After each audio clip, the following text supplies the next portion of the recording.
مرحبا أصدقائي التجار. اليوم سوف أشرح طريقة الربح من الخيارات الثنائية من منصة الآيكو أوبشن.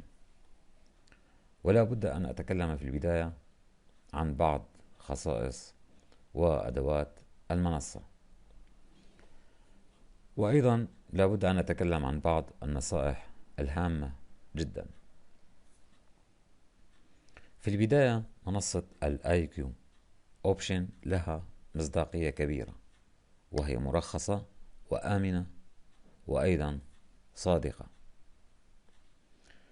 يوجد في المنصة جميع الأدوات اللازمة للتحليل الفني، والتي تساعد على الربح الجيد من هذه المنصة.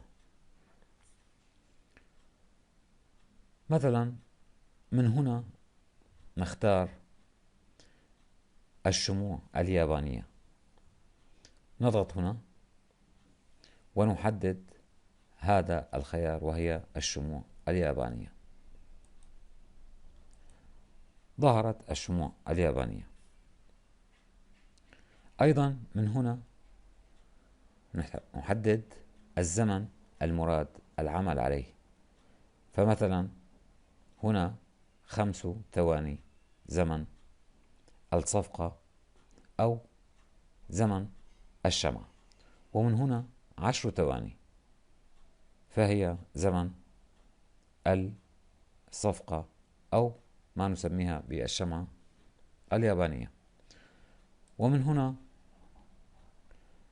1 دقيقة، وهذا الخيار المطلوب للعمل على الاستراتيجية الخاصة بهذا الكورس.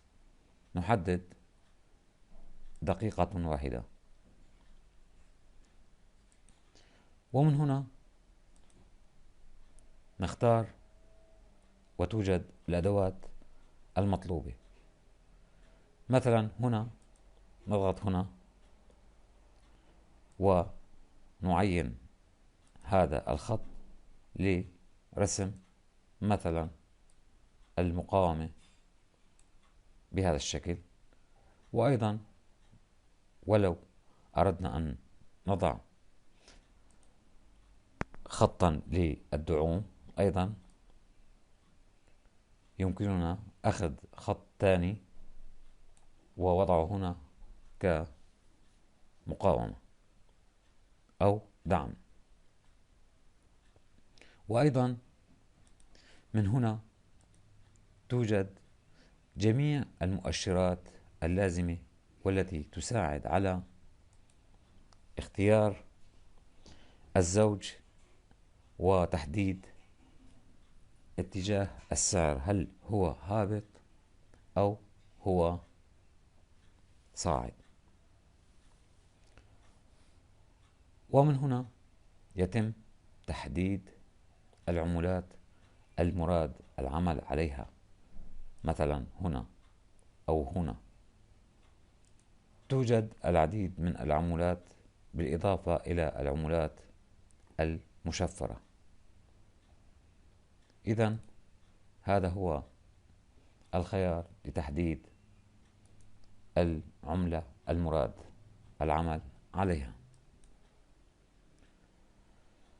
أيضا هذا الخيار لتحديد عدد نوافذ الأزواج، فمثلا هنا نافذة واحدة، ومن هنا لو أردنا أن نظهر نافذتين يظهر لنا نافذتين، أو من هنا 3 نوافذ، وهكذا. هذه بعض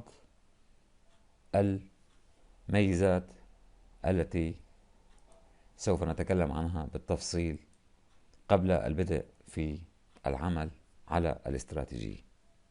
يرجى متابعة الكورس الثاني لإتمام الشرح المفصل لهذه المنصة.